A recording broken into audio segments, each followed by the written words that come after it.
storms to be worried about a little rain. You survived too many storms to be worried about a little raindrops, right? This team, we've been through everything. The injuries, being down 15, 17 points. Guys not playing minutes and getting back in the rotation. And every single time, what have we done? We responded, right? You want to know why? Because pain's been our prophet. No Filter Radio with Alan Cutler, brought to you by Quantrell Auto Group. QuantrellForLife.com. Good afternoon. I'm Alan Cutler, honored and pleased to be with you with Jimmy in control. Whether you're listening live anywhere in the world or podcast tonight or tomorrow, I can't imagine anybody after 3 p.m.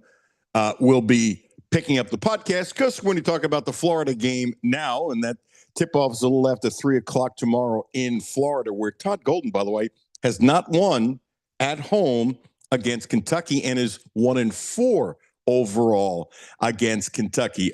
Right now, forget about the rankings. Forget about where Kentucky is and Florida is. Right now, Florida is one of the top 5 teams in the country, closer to number 5. They are. They're playing like one of the top 5 teams in the country, like I've been saying all week when the ratings came out. Kentucky's number 25, and that's where they belong, but they're not number 25. The way they're playing now, they're much better. I would say 13, 14, 15, 16, something like that. I think that's fair, and I think it's legitimate. But they are where they are, Kentucky, because they have 7 losses. It's happens every year. This is not a new take, but I think it's one that needs to be pointed out. Now, Florida has won the last 4 games by like 26 points. An average, they crushed Georgia 86-66. Crushed them. I mean, absolutely crushed them. And they're crushing lots of people. They really are. It is kind of amazing what they've been doing as of late. They've been good all year. They've got their front court back. Plus, Hawk, for example, has put on a lot of weight, good weight. Even had a guy off the bench. I can't pronounce his last name, Jimmy, but he had a lot of rebounds off the bench, and he's a big dude. They are huge. They are the number 1 rebounding team in the country. And if you miss a 3, they're good at getting that rebound as well. If you haven't looked at the last 4 games, this is after Auburn beat him, which was a surprise, okay? South Carolina stinks, okay? But 95-48. They crushed Alabama. And if Alabama ever gets their backcourt healthy, they might be really dangerous. They crushed them 100-77. Texas A&M 86-67.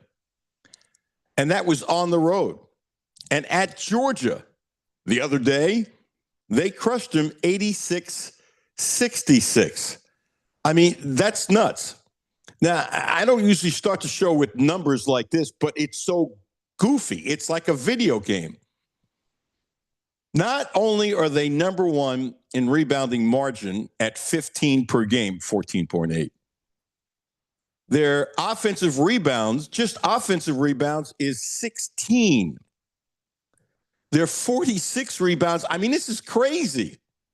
They lead everybody, 46 rebounds. Oh, and they're only number 2 in second chance points at 16 a game.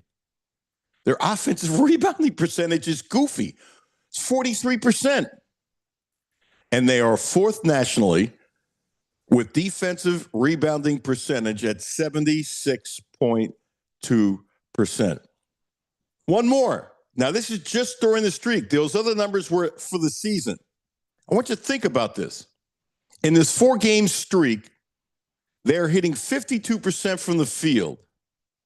The enemy is at 34%. The defense, wow. They're shooting 34% from downtown. The enemy, whoever they play, 29%.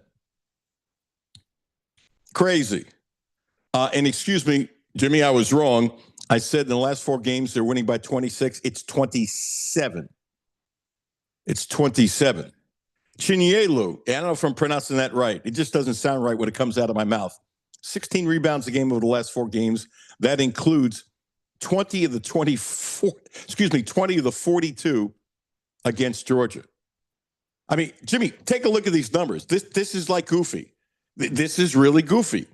This is on a level that's ridiculous. But.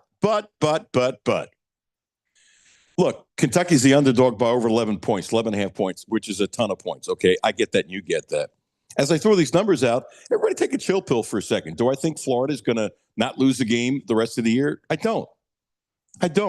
Can Kentucky beat them? I really think they can. Will they? I don't think they will. Will I be pleasantly surprised? Yes. Shocked? I will not. Look, Auburn just beat them. Kentucky's a better team than Auburn. That doesn't mean Kentucky can't lose to Auburn.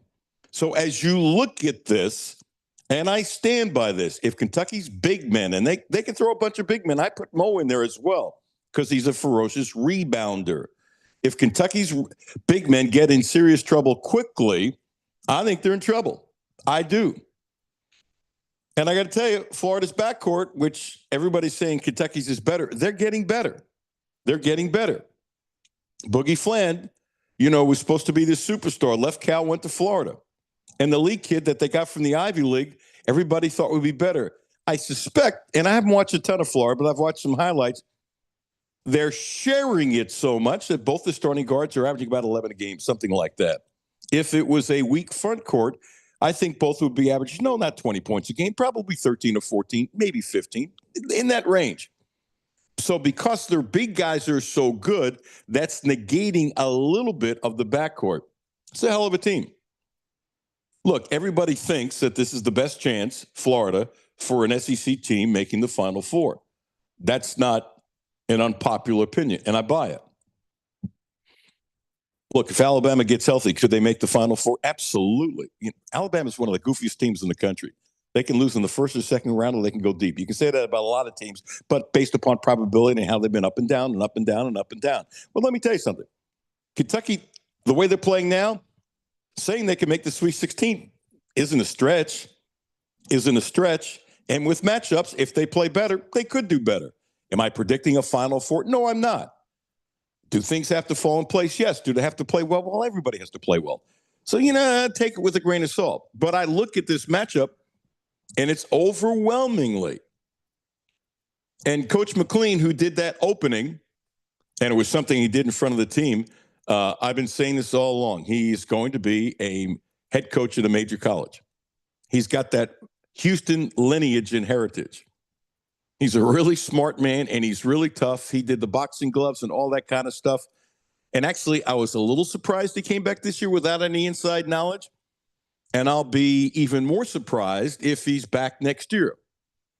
And that's not a negative note at all, but you would think schools would be coming after him to become a head coach. It's as obvious as the nose in my face, and I can't understand why he's here now. It's great for Kentucky. Ben Cleaver, I'm not sure when we'll start playing it, probably around 12:30. The best pitcher on Kentucky, as you know, the season's starting with their series this weekend. Wow. He's a big-time pitcher, and what a wonderful young man. Ben Cleaver reminded me of Bell, the great shortstop, in his attitude about life and how he handles himself. And he's like a lot of kids. He barely pitched his freshman year. Matter of fact, I think, Jimmy, if I remember right, didn't he pitch the last inning of the World Series because they were out of that last inning? And so I thought that was very smart of Mingione when he put him in there to get some experience on the mound in that atmosphere. And then he did a really nice job as a sophomore. And tell you what, really good last year, and this is his last year, obviously, and he's gotten bigger and stronger. He's not a guy who throws 98 miles an hour, but you will see him in the major leagues. Well, when I say sometime soon, 2 to 4 years. He's almost a can't miss even without the big fastball because he can throw a lot of different pitches. He can put it where he wants. He's smart. He's tough. Really like him. Really like him a lot. And the conversation I had with him was crazy. Absolutely crazy good. It was like, okay, you got a fan. Boom. Really, when you talk to a young person like that, I don't care if you're playing chess. I don't care if you're playing basketball, baseball, and the young person comes across like that. Wow. I had even sent just a quick text to Mingione and said, what a wonderful young man. As I told him about Bell and this. And then, you know what Mingione said back to me? He said, thanks for doing the story, basically, and exposing our kids. Are you kidding? First of all, that was a lovely thing for a coach to say back. Okay, can you imagine Pope saying that? No. Can you imagine Cal saying that? No. No.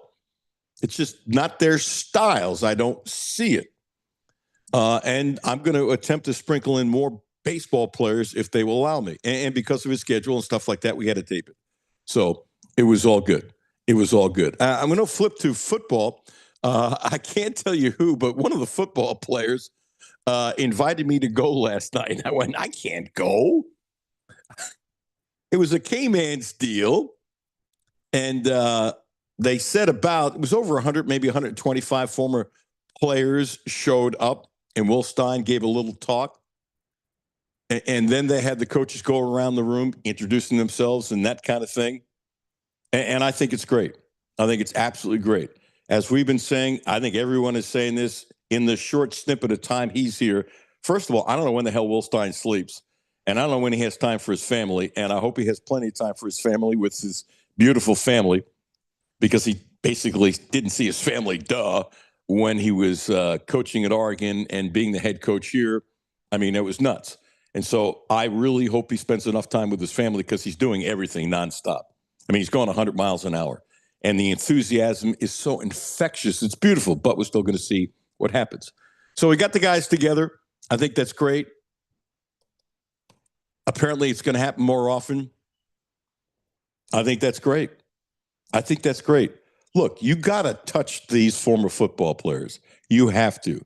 They have given their sweat and blood and bones to the program. And every coach always says, oh, you guys are always welcome. And some mean it, and some they're full of crap. They just are. They just are. I'm not going to go on a tangent, but there have been some basketball coaches where former players said, we're not welcome. I'm not going there. I've done it. I'll end up doing 10 minutes, and I want to talk about today more than that. Did you all see this? This broke this morning.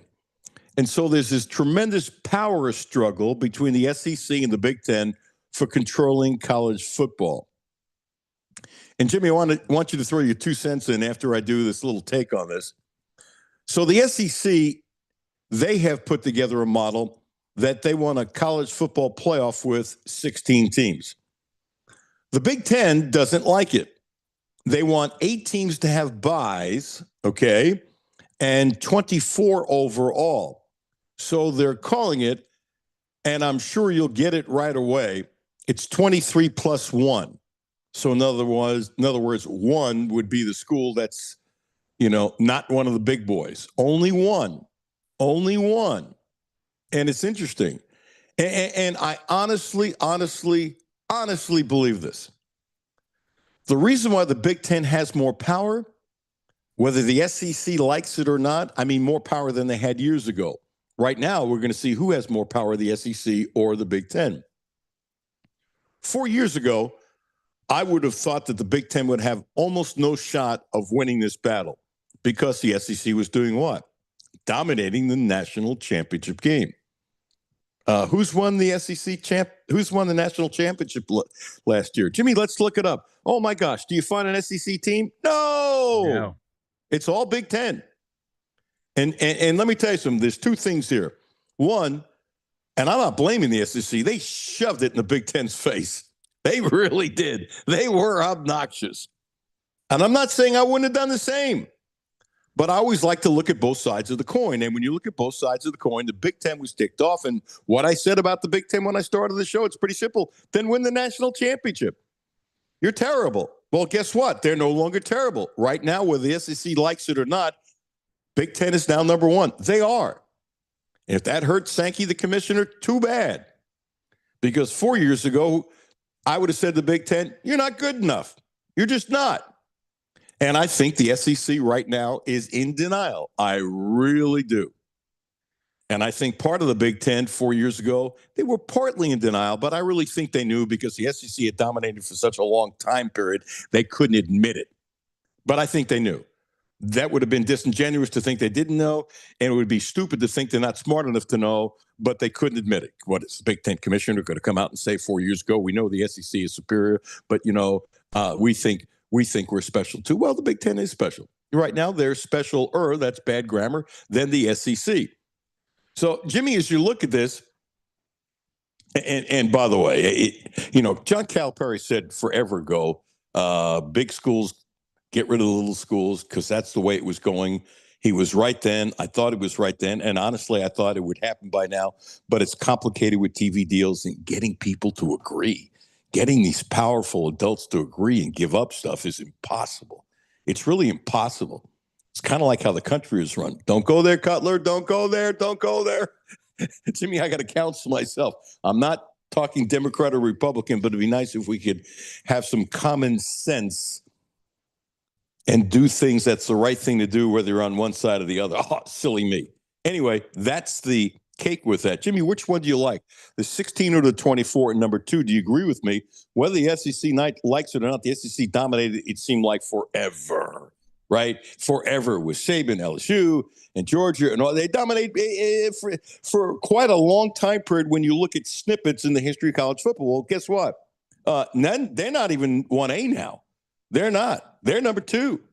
And they're not a strong number 2. It's just the way it is. Now you win national championship next year and the year before. Guess what? It changes. And it's not me being wishy-washy. It's what are you today? Okay? It doesn't matter that Saban won a gazillion national championships.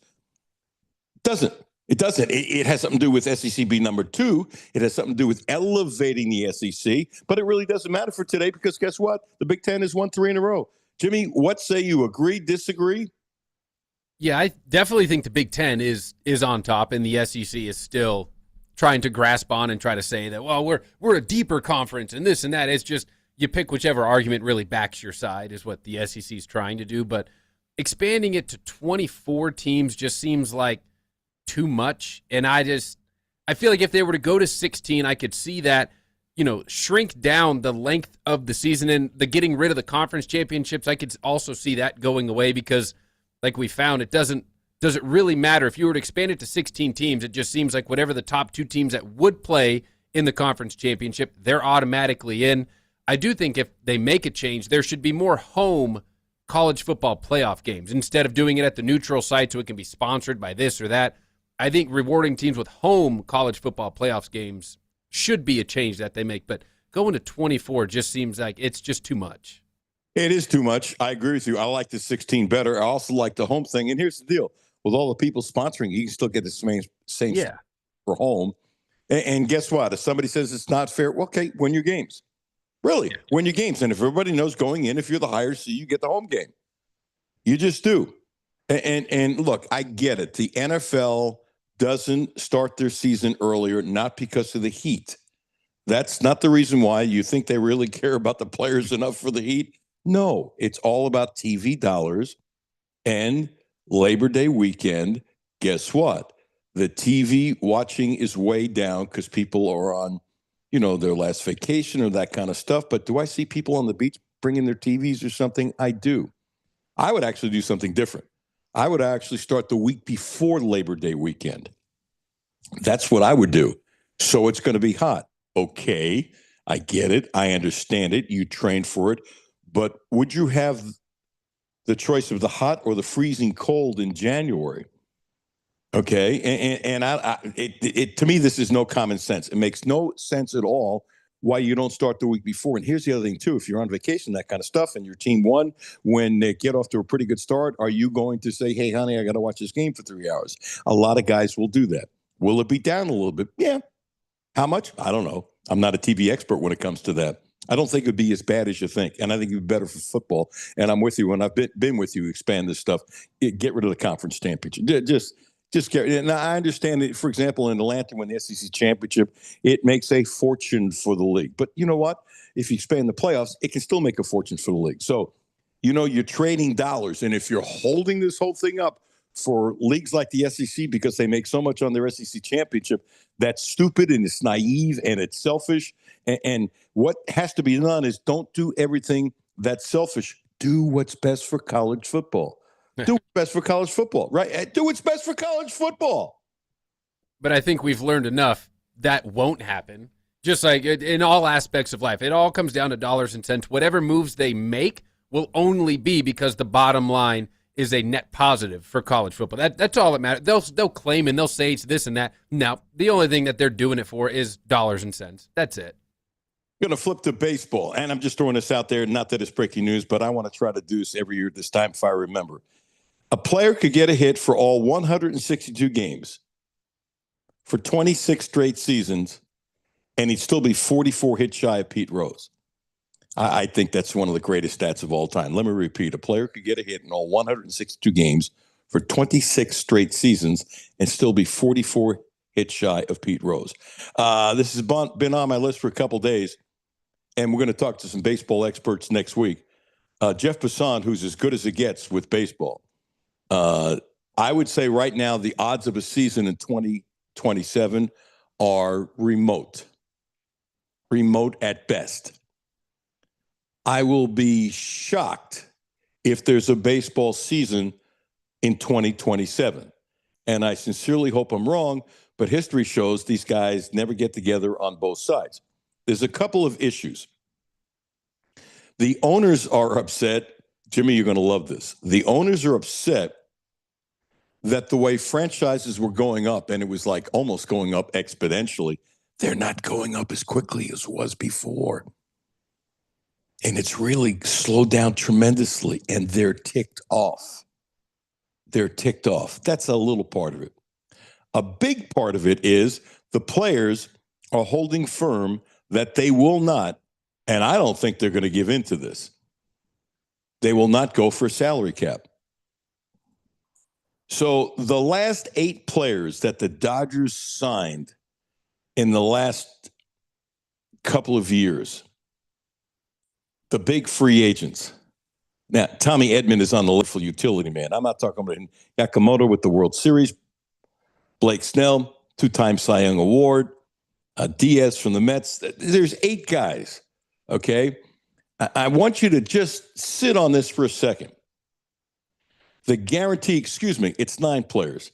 I was adding the players up in front of a list. I can't count, Jimmy. The guarantee for those 9 players, I want you to think about this, is more than the Rays, the Marlins, the Pirates, and the A's. 4 teams. 4 teams that don't spend a lot of money, although the A's are spending more money, but 4 teams during this time period who don't spend much money.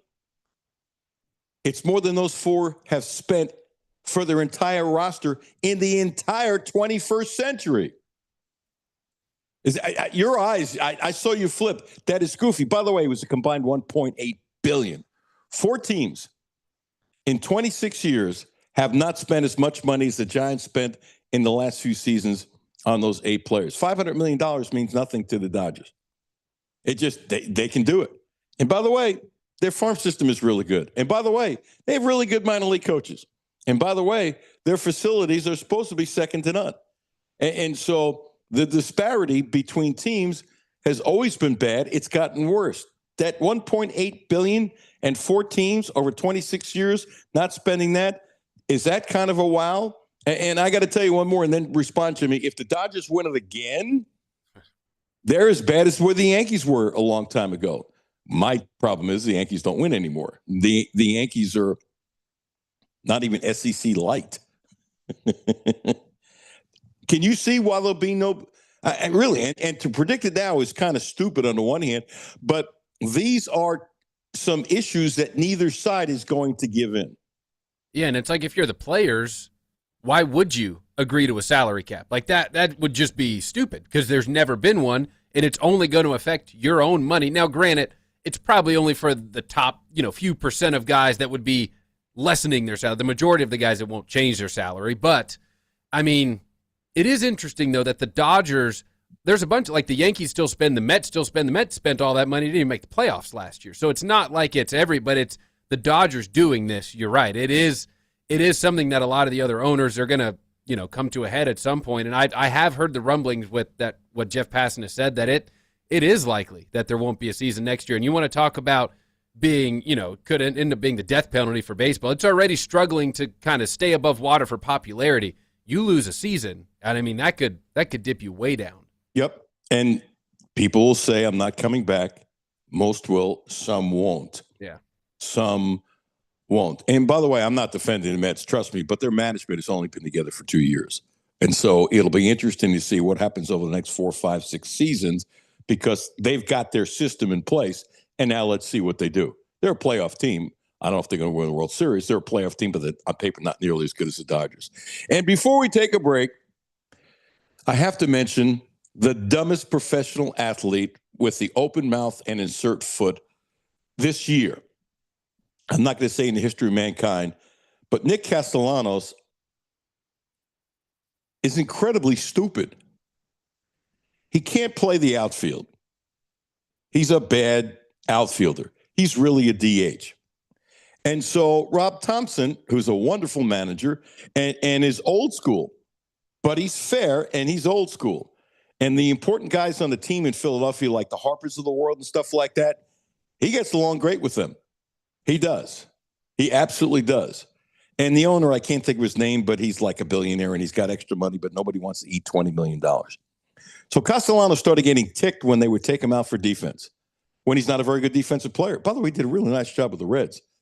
And I actually thought the Reds could have gotten him for cheap before they got Suarez, because they got Suarez for $15 million. And I think they could have gotten Castellanos for like nothing. Suarez is a much better hitter, I think, at this point in his career.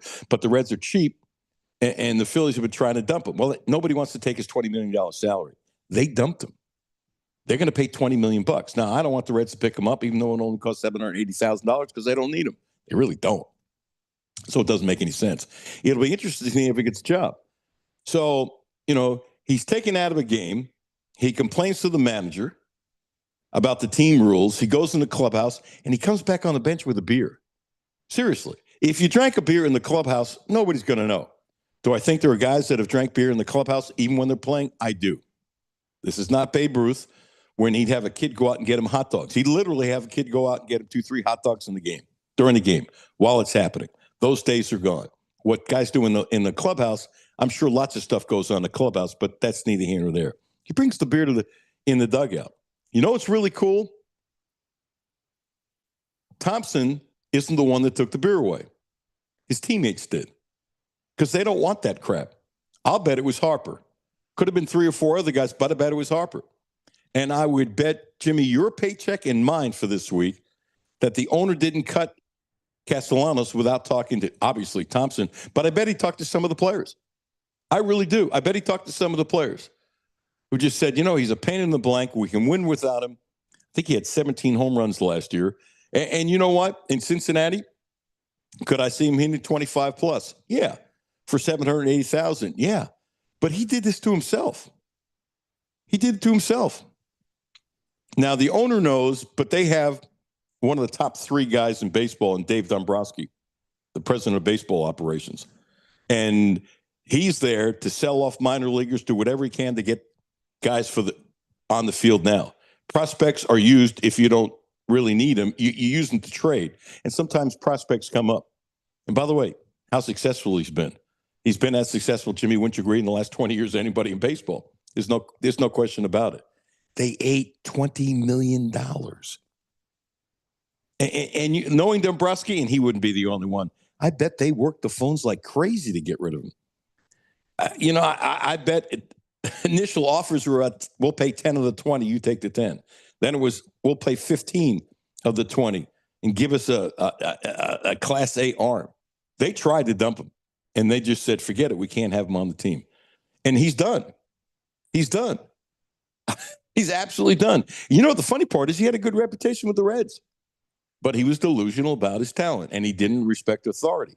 Jimmy, the odds of him getting a job in the minor leagues as a coach or something, unless it's one of his best friends that gets him in the system, I think he's got no shot. And I pointed out for this reason. Do the right thing. Maybe he didn't want to stay in baseball, and that's fine if he didn't. Now he has no shot of staying in baseball. Now his reputation is stained, and he did it to himself. Really? You bring a beer out? And Thompson sat him for a game last year, and it got pretty rough. And all Thompson said, he said some things. Basically, I'm not taking, the team's not taking. He sat for a game, and when he comes back, it's fine. Now, did they have caution? Yes. Do I think it was fine when he came back? I do, by the way. And then He did some things. I'm pointing it out because any young person listening, do the right thing. If you don't like authority, maybe you need to consider changing. It's one thing if authority is abusive. Rob Thompson isn't abusive. First of all, Harper wouldn't allow him. Second of all, he's not an abusive guy. He's old school and he's tough, and Harper wants to win. And guess what? Harper, I think, is 100% behind. I don't think Thompson would still be the manager if Harper was against him. If Harper was against him, their best player, he's really powerful with the owner. Dombrowski listens to him anytime he speaks. There is no way on this earth that Thompson is the manager if Harper was going crazy. I don't believe it. Harper's got more power than Thompson. Running the game, it's Thompson. He don't let anybody run the game. You know, he was the number 2 guy in New York for a long time, and I couldn't believe it took him this long. I understand he turned down some managerial opportunities with some bad teams. And his thing was, you know what? If I don't get a job, I don't get a job. I don't want to go to a good team. Oh, boy, did he go to a good team. Well, he went to the Phillies as the number 2 guy to Joe Girardi, his dear friend. And then when they fired Girardi, he got the job, if I remember that correctly, Jimmy, right? And if they didn't fire Girardi, he might not have ever been a major league manager. And guess what? He's already had at least one contract extension. Anyway, Jimmy, this is one of the dumbest things I've seen an athlete do. You agree? Yeah, it's just I don't understand how or why what was going through his brain to do it. It just doesn't make any sense. And like you said, for the teammates to tell him, like, hey, we can't have that up here, that speaks volumes. Like, I get it, 20, 30 years ago, that probably happened in Major League dugouts. There was guys bringing beer up and managers were smoking cigarettes in the dugout. But it's like for your other teammates to go, hey, well, you just stay down in the clubhouse if that's really what you want to do. Dumb. We'll talk to Ben Cleaver on the other side of this.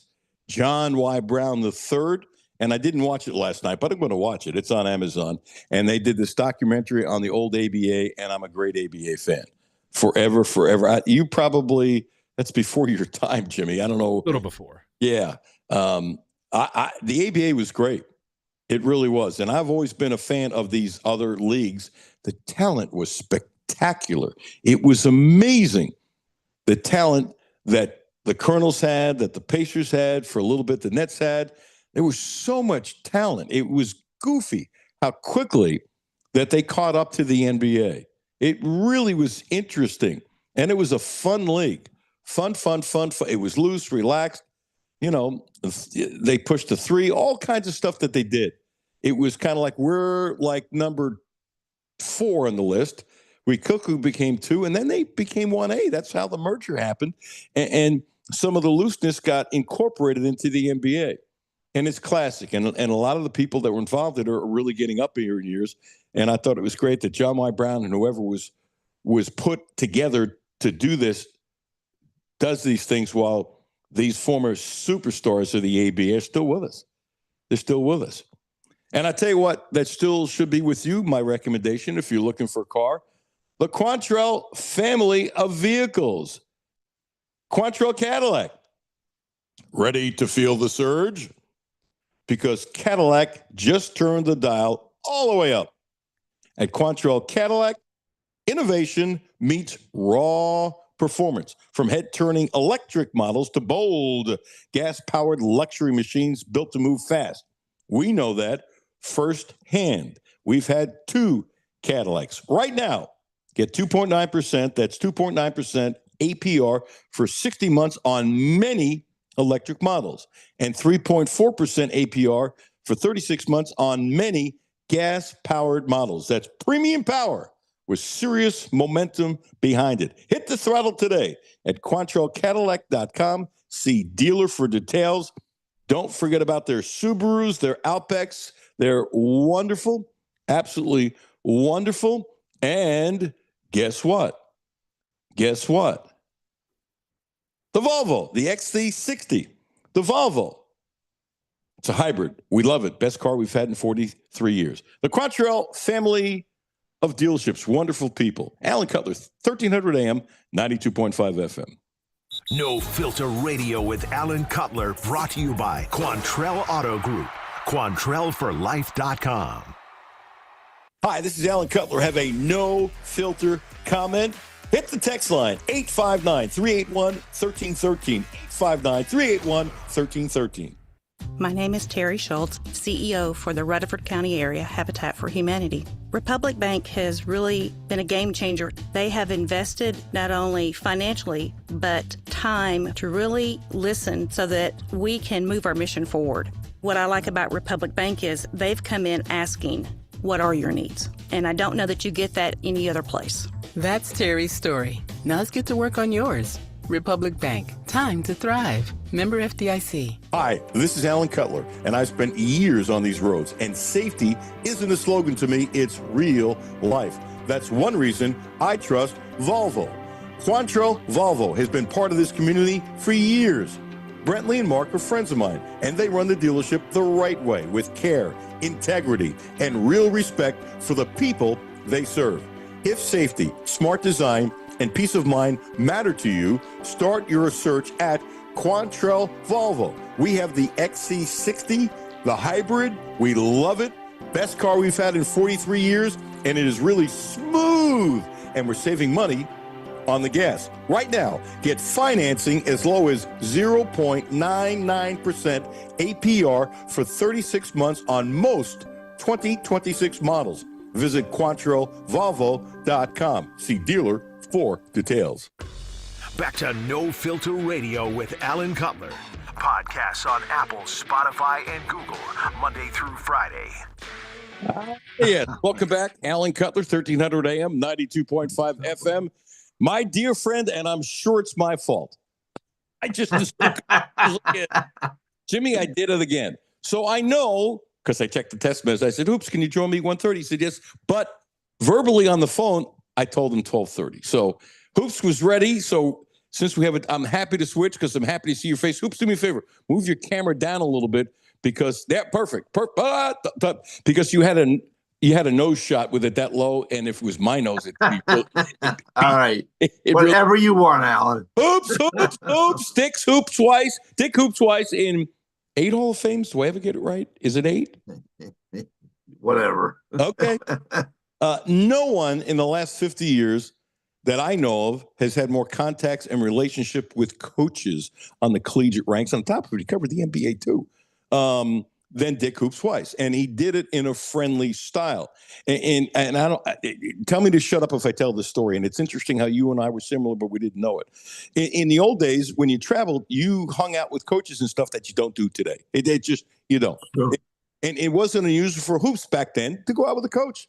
Have a beer after the game, after you filed your story and stuff like that. And he had a rule. Tape recorder is never on. And whatever the hell you tell me in a restaurant, totally off the record. And then they would read the Philadelphia and New York papers. And because Hoops worked in Philly for a long time, then New York for a long time. And they say, well, it's never been in the papers. I can trust this guy. So you have a relationship with some of these guys for like 50 years. So I do. Your encyclopedia knowledge is all. This is the only person I've met in the media that will never get old timers, because guess what? He remembers scores of games from 1975. It's goofy, and I test him too. And it's like, well, I know who won, but I don't have a clue what the hell the score was. That's me. Thank you for saying that. Now let's get back to Kentucky, Florida. All right, so Florida is crazy right now. As I put it this way, Kentucky's ranked 25. They deserve it. They have 7 losses. They had a horrible stretch, and they're about where they should be, but they're not the 25th best team. They're better, maybe 13, 14, 15, something like that. How they're playing today, not for the season, but how they're playing today. Florida's the same thing. Their last 4 games, they've won by an average of 27. They are rebounding monsters. It is unbelievable. They lead the nation in rebounding. Their defensive rebounding, it's only 76% of their misses, which is, by the way, number 4 in the country, which kind of surprises me. They get 46 rebounds a game to lead the nation, 16 offensive rebounds. They have at least 2 guys in the front court, probably going to play in the NBA forever. I'm not going to disagree with you. I think this is going to be one of the most interesting games of the year, Alan. I mean, Kentucky has rediscovered their offense. Certainly in the last 2 games. Think about it. Arkansas, Oklahoma.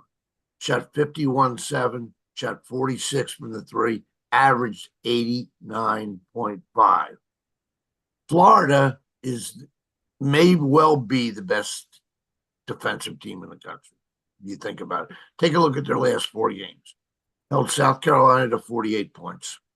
Held Alabama to 15 points below their average. Held Texas A&M to 67 and 30% shooting. Held Georgia, a team that was averaging 91, to 66 points and 34% shooting. It's interesting because we're gonna learn a lot about Kentucky. This is something I didn't know. First of all, Mark Pope probably knew a lot more than I did when he said that he thought that Kentucky still had a chance to become an elite offensive team. I mean, and that was after they shot 38% against Indiana. But take a look. Ateko Elway is starting to play like a candidate for SEC Player of the Year. He's finally recovered from the foot injury. He's been great in conference play. He's a lock to get 20 or more in any game he plays in. And Colin Chandler has been a rising star in the last few games. I mean, what they did, I was really impressed with what they did in their last game. I mean, against Oklahoma. Elway gets 24. He used to go to Oklahoma. Brendan Garrison, who is from Oklahoma City, gets 20 and 11. And Chandler, who is becoming Kentucky's best pressure shooter, gets 18. I mean, the numbers have been great. Think about clutch shooters. I'm not saying that Chandler's the best player in the team because he's not. I'm not saying he's one of the best players in the last 10 years of Kentucky because he's not. But in the last 5 minutes, he's spectacular. I want to play this very short soundbite. And you, of all people, are perfect to analyze this. As you hear this soundbite, Dick Hoops Weiss in 8 Hall of Fames, think about the great ones who take shots at the end of the game and want the ball, as you know all too well. There's a lot of guys in the NBA making a lot of money that don't want the ball in the last 20 seconds. So listen to this soundbite. It's a short one. It's Chandler. Then I'm really curious to your opinion. Here it is. You got to take the fear out of your shots and know that they might not go in and live with that and it's great when it does, and you plan on that. But I think that's how it's got to be. Take the fear out of the shots. I think most guys can't do that. Every day I say I got to look up the game. 3-4 games ago, whatever it was, he's 1 for 9 and hits a 3 from Danville, Kentucky. At the end of the game, it was just like unbelievable. Hoops, come on, you've covered a gazillion games.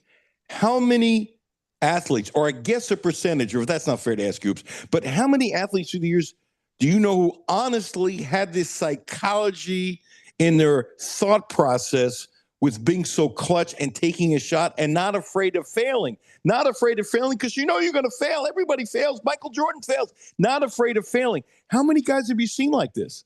You know what? They're usually NBA players. I mean, and they're usually NBA stars.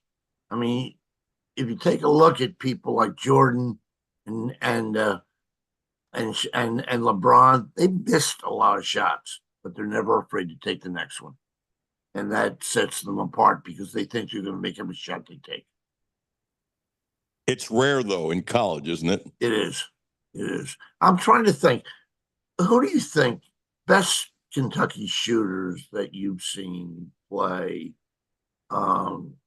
since you've been in Lexington? You got to give Harrison love for what he did in the NCAA tournament. That was unbelievable. You know, Brandon Knight hit that shot. I think it was against Ohio State. Right, that was huge. Clutch shot. You know, Wall hit a few clutch shots. His first game, he won the game. Right. You know, but John Wall wasn't a great shooter, but he could put the ball in the hole and was very confident. I mean, you know, you talk about before my time, Louis Dampier, who was the leading scorer in the history of the I think he might have been the best pure shooter Kentucky's ever had. I guess Odie Smith was before our time. Yeah, he was even before my time. But I mean, Dampier was a great shooter. Yeah, he was. Yeah, he was. It's just interesting. I mean, Kentucky's always had great athletes. They've always had people who can play the position. They've had bigs. They've had point guards, but the pure shooters are rare, and that's why when you see a kid like Chandler who has a chance, you have to appreciate it. I think Chandler next year Yep. is going to take a huge step up. Well, he's taken a huge step up in the last 3 weeks. Yes, but I think next year in particular, with another year of lifting weights and another year away from the 2-year Mormon mission where he could barely do anything, Right. I think he's still physically way behind where he would have been had he not taken the mission. Oh yeah, but I think that happens to everybody. How many people Sure. do you know that come back and are the same player after 2 years on the road? Dick Hoops Weiss, now here comes the touchy subject that I have attacked, but I want to throw it at you, especially with all the guys you've talked to for years. I really believe, and religion isn't the only reason why somebody shoots. You can be the most religious person in the world and you can't hit a free throw. But I really believe that one of the reasons that Chandler handles the lack of fear missing shots at the end of games is because he's such a religious young man that his perspective, even though he's so intense about basketball, he's admitted he takes it home and his wife helps him out and all that kind of stuff. So I don't want anybody to get the wrong perception that, he's just super religious, doesn't care about the game. He loves the game of basketball.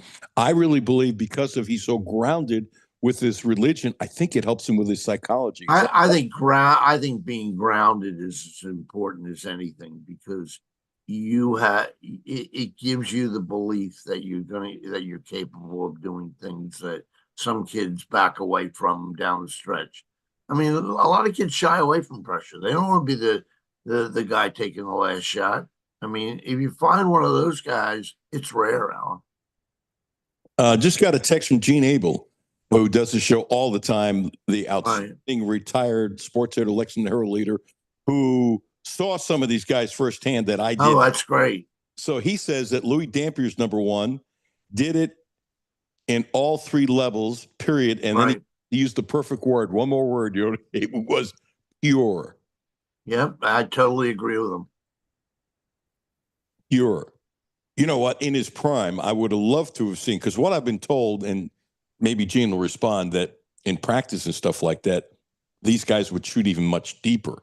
That it just, and he had more of a leeway in playing for the Colonels than he did here for Upton. Well, they had, I mean, they dealt with threes and they dealt with deep shots. I mean, it was a different game in the ABA. It was a lot more creative and wide open than the NBA, which was more of a power physical game at that point. By the way, in case you're curious, beet juice with pomegranates, blueberries. You're the ultimate organic food guy. There isn't anybody else I know like this. Well, but out of the house, I cheat. Just being honest. But in the house, okay, I drink beer. It's not organic.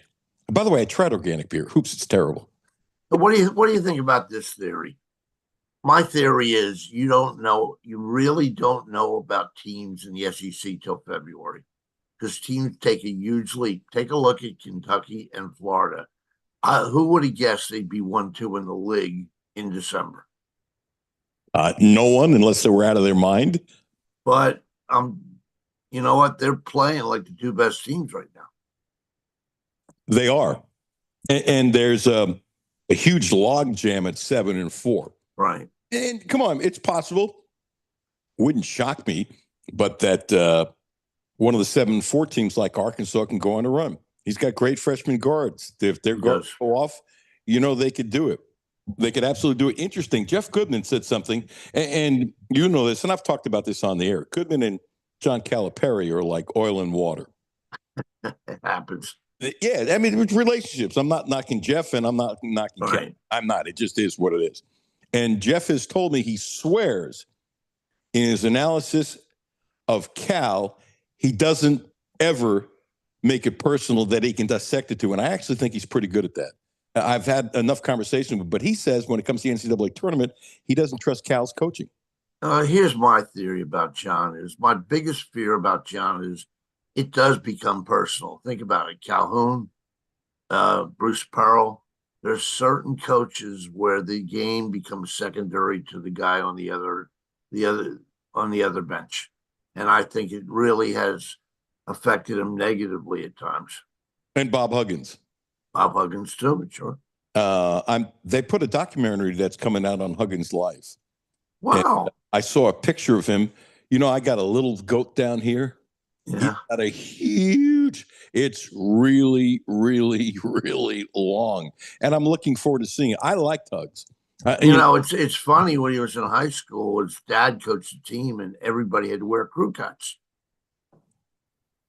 I mean, it was ultra conservative. I guess he became more creative once he entered college. Yeah, he never had a goat like this. Hoops, I mean, it's long. Wow. Long. And I hope he's okay. I've heard he wasn't doing well, and I hope he's doing better. Yeah, that makes Tobus. And I wonder if they're doing this. This is terrible. My first fear was they're doing it now. You could do it now anyway.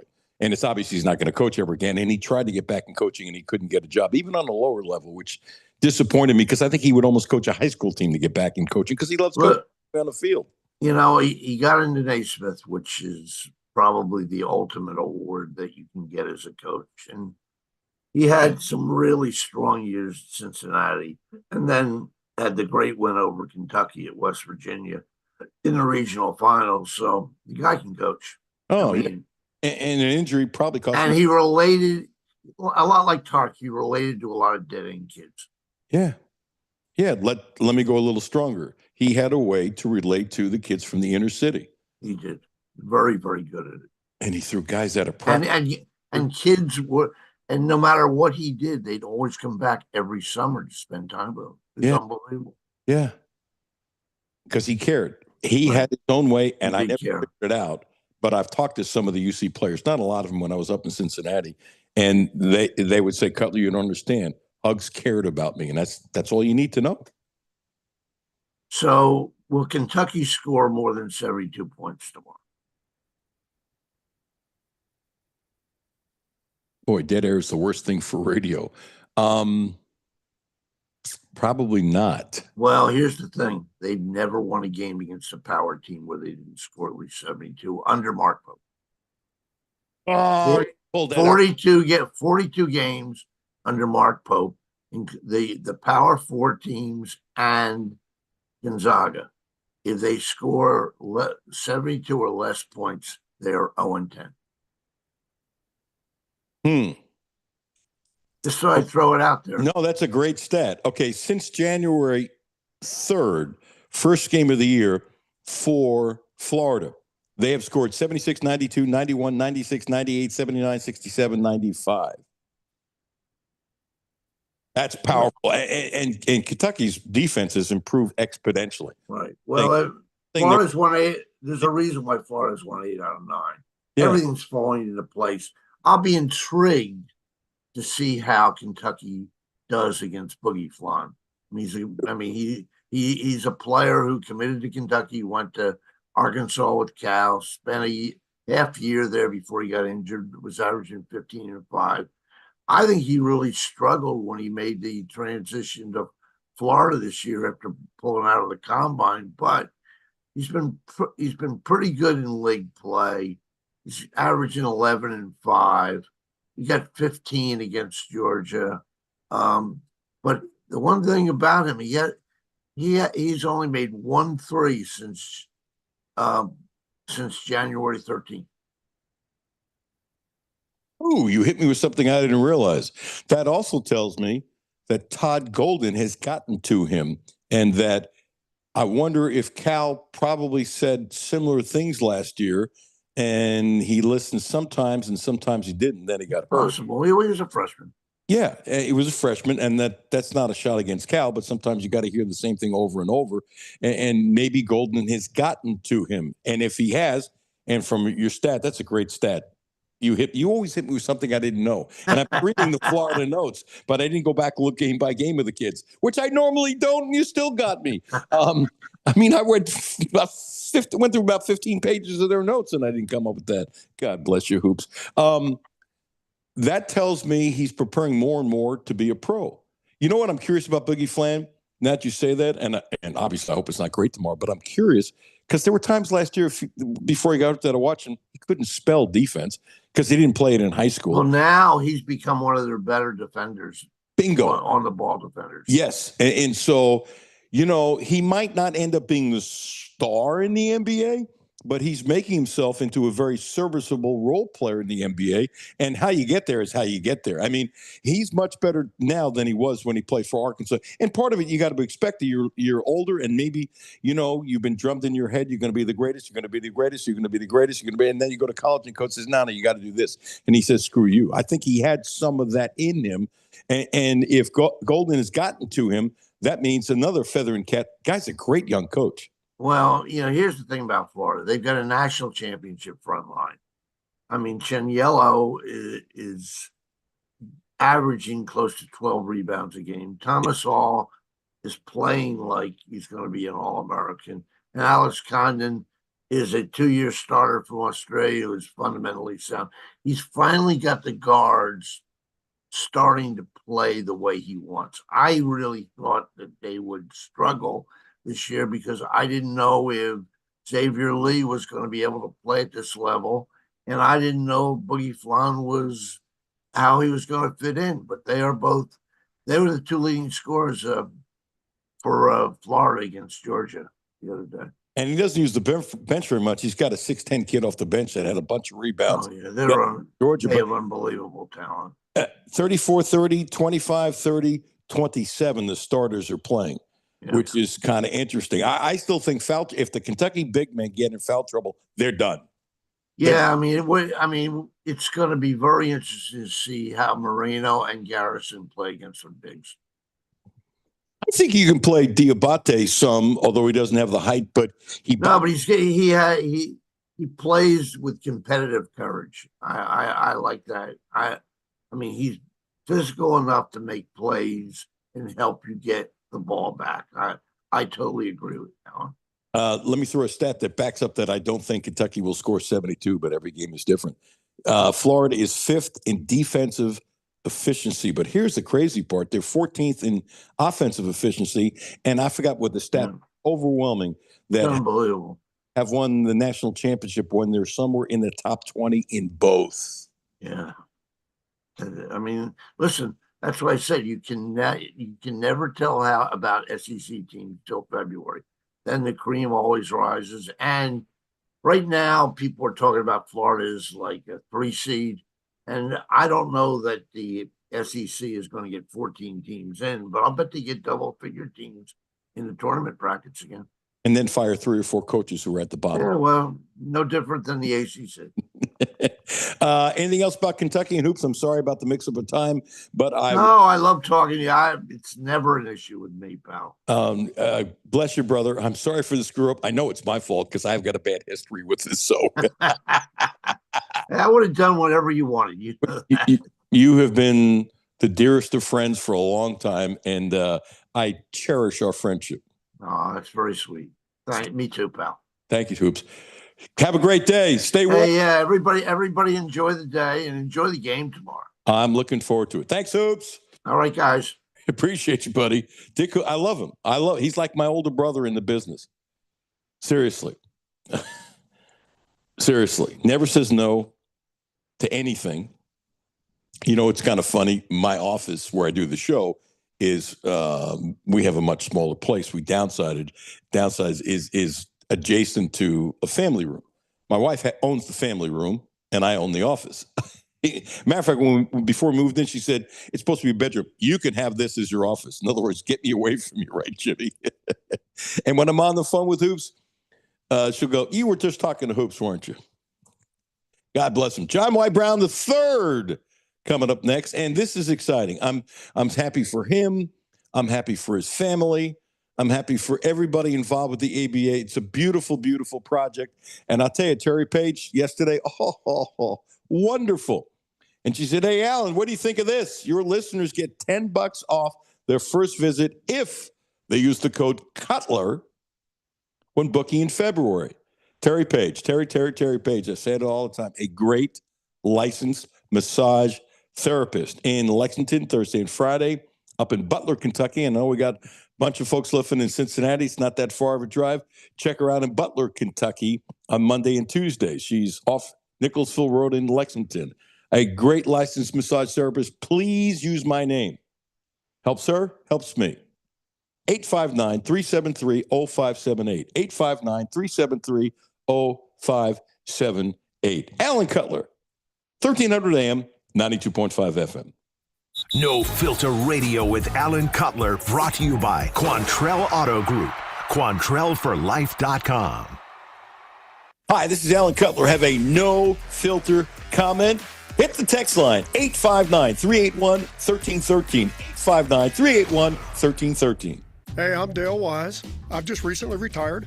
I know that the electronics, if you don't keep up with it, it can get away from you and get real confusing. Republic Bank's app, I use their app, and it is so easy to use.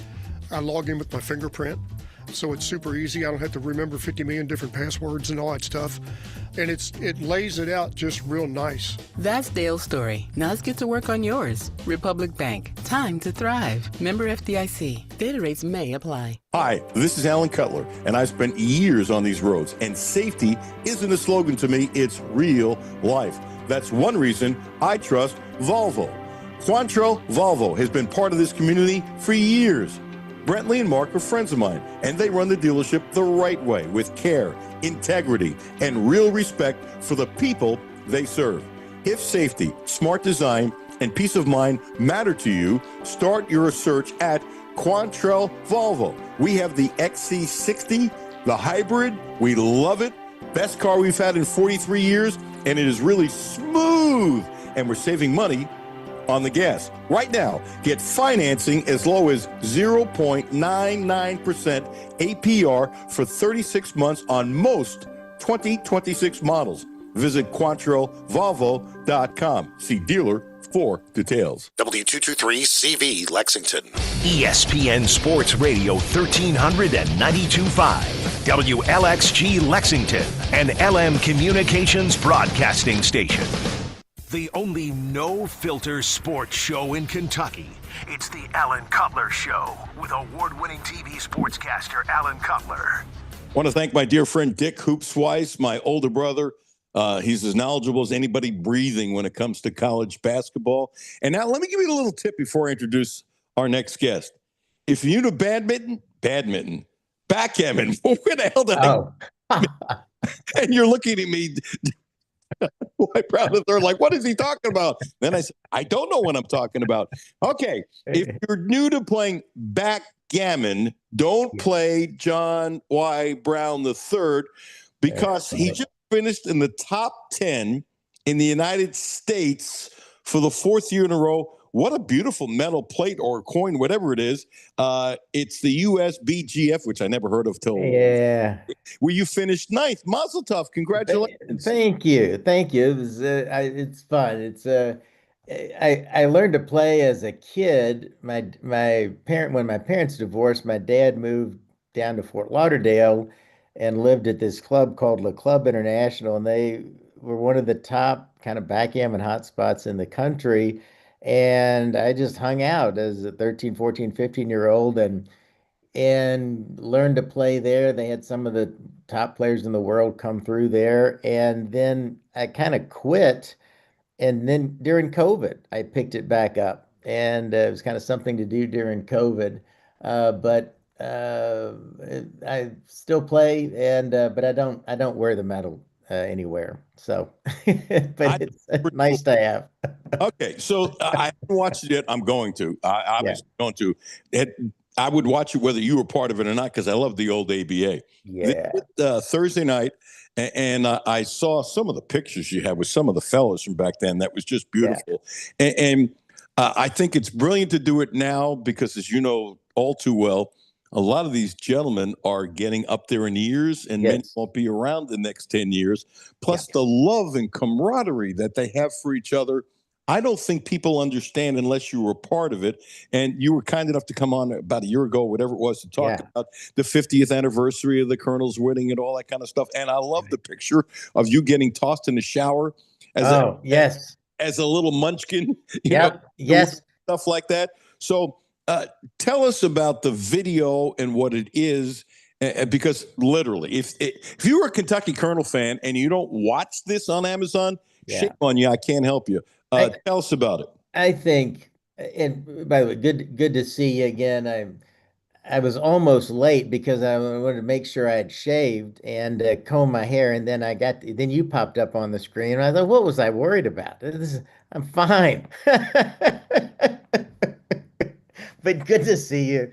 And you don't have to be a Kentucky Colonel fan or ABA fan to love this movie. There's a docu series. It's a four-part docu series, 4 1-hour episodes that give the history of the ABA, but it's about so much more than just basketball. It's about the culture at the time, kind of an upstart league taking on, a David versus Goliath story in business, and then there's the personalities, their lives off the court, and the camaraderie, which is what really came through in the movie. They start with that and they end with that. It was a brotherhood, and one of the moment. So there was the premiere last weekend, or I guess this week in New York, which was just really special, and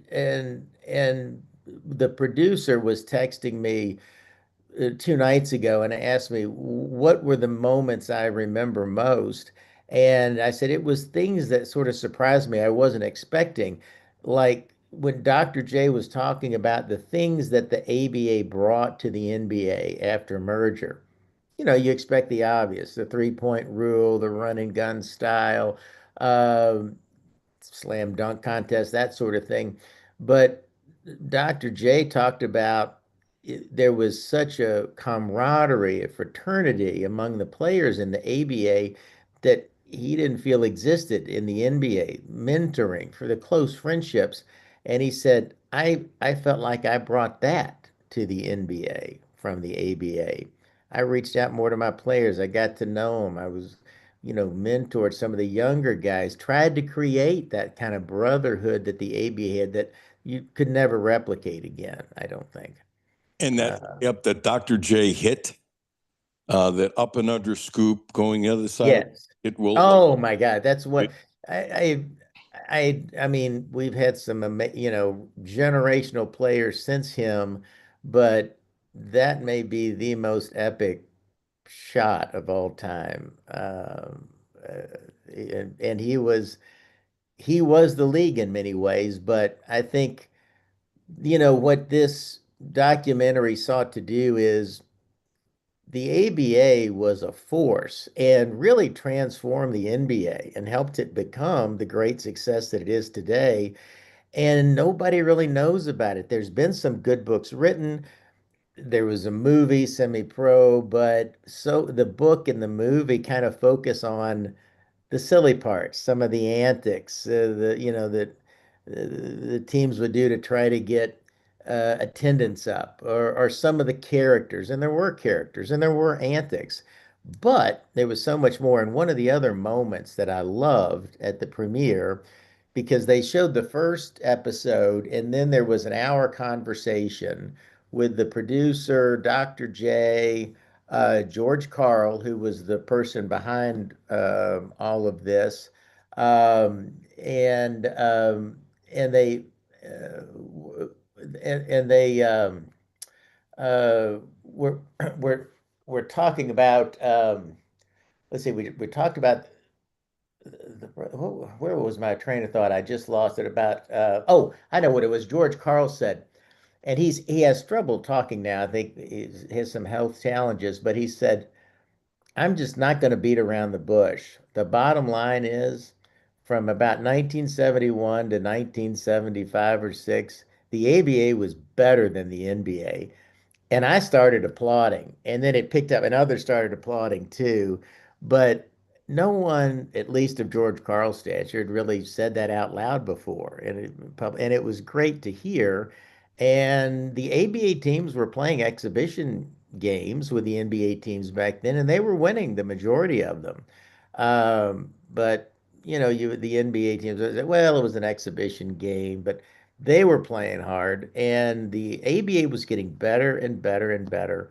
And I can't say, and the other, one of the other moments, the first moment I said that surprised me was I'd never met George Karl. And when I saw him, I mean, there was Artis Gilmore on my left when I walked in and Julius Erving on my right. And I was very excited to see them, but there was George Karl right in front of me, and teared up when I saw him. I was not expecting that because he's kind of a tough guy, but I just thanked him for all the time and effort and passion that he and his team put into making this docuseries, because it means so much to those, people like us who, grew up loving the ABA and never felt kind of got the vindication that the ABA deserved. It was a really special time, a special league, special players, special fans. And it's great that someone took the time to honor that and recognize them the way they should be, not as a caricature. I can't argue with the 71 to 75 because I was a huge ABA fan all the Yeah. way Yeah. back then. And what always amazed me is, the McGinnises of the world and the Gilmores of the world and the Isles of the world and the Dampiers of the world, that the talent that they outsmarted the NBA to Yes. get all this talent. Yeah. To me, the growth of the ABA, part of it had to do with the stupidity of the NBA. And then Yeah. once it happened, it's like the freight train was running, and then guys knew it was more fun to play in the ABA, and some of these guys made some pretty good cash. So Yeah. it just sort of worked out. To me, and I know this is a huge part of your life, always thought it was sad as an outsider. I grew up in New York, and I Yeah. loved the ABA, and I respected the Colonels like crazy. But I remember looking at the Colonels roster as a kid going, they'd win the NBA championship. And I looked at the Pacers, Yeah. and Billy Keller was shooting 35 feet, and back when it wasn't pop, he was. I mean, that he was unbelievable. Oh, he was one of my heroes. I think he's 5'11". Maybe, Anyone 6 feet and under were a hero. and he couldn't get a job in the NBA back then. And if it were today, he Yeah. might be starting. If not, he'd be a sixth man. But the NBA had this thing against short guys just being shoot, Yes. and he was Yes. quick. And so there was no spot for him. And all of a sudden, he's a star in the ABA Yeah. because they gave him a chance. And there were a lot of guys like him who wouldn't have got a chance, might have been a little too small, a little too this, a little too something, but were athletic. In other words, if you could do one thing well, you usually had a pretty good shot of making it, where in the NBA, sometimes it wasn't good enough. Oh, you're only 5'10"? Get the hell out. Louis Dampier Yeah. is a great example. Louis Dampier never would have been as good in the NBA, and I'll tell you why, and see if you agree. He never would have gotten the chance, whereas No. Brown looked at him going, "Oh, you're unbelievable. Please shoot the ball every time you want." I mean, Yeah.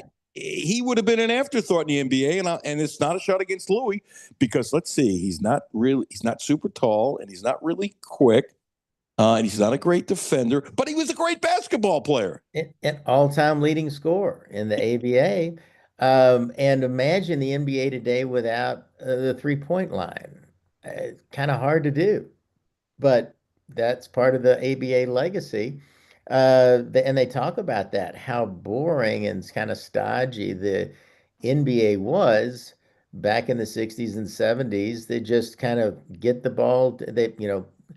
Big centers, big men get the ball inside, try to make an easy shot. It wasn't really fun to watch. And the ABA moved the game out to the perimeter, speeded it up. They had the 3-point rule, which the NBA kind of, sneered at, said, it's like a circus shot with a beach ball.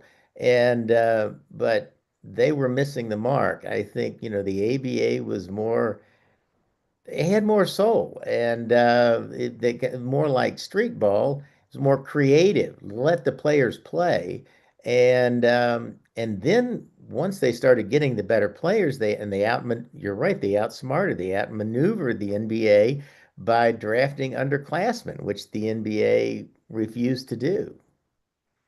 I always related the ABA to the old AFL. Yeah.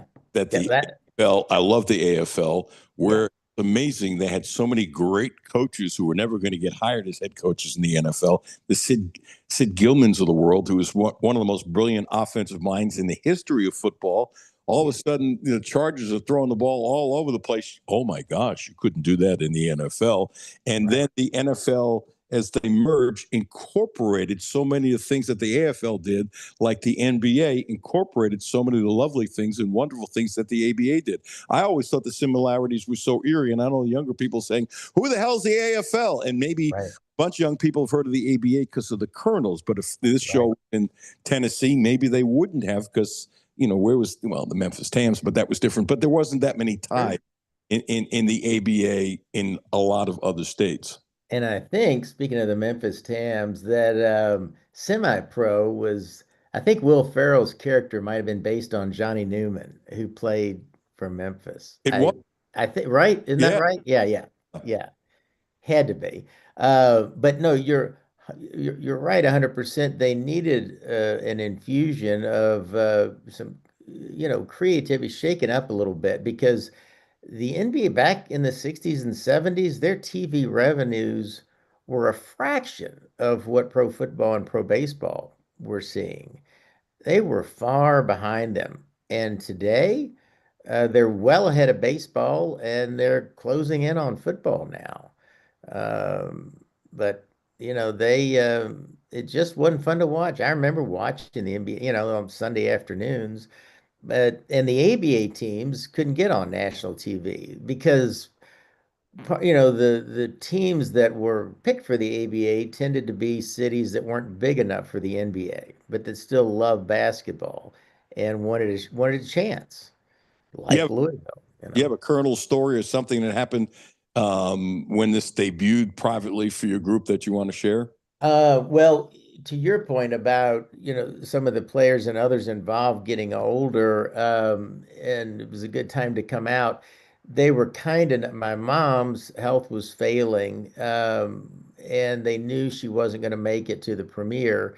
So they came about a year and a half ago and played a rough cut for her. Little Joe Hamilton, if you remember him, he came. What a jump. And he played he played for several NBA teams, the Chaparrals, and he's in the movie a great deal. He's just full of personality and has great memories and insights and storytelling ability.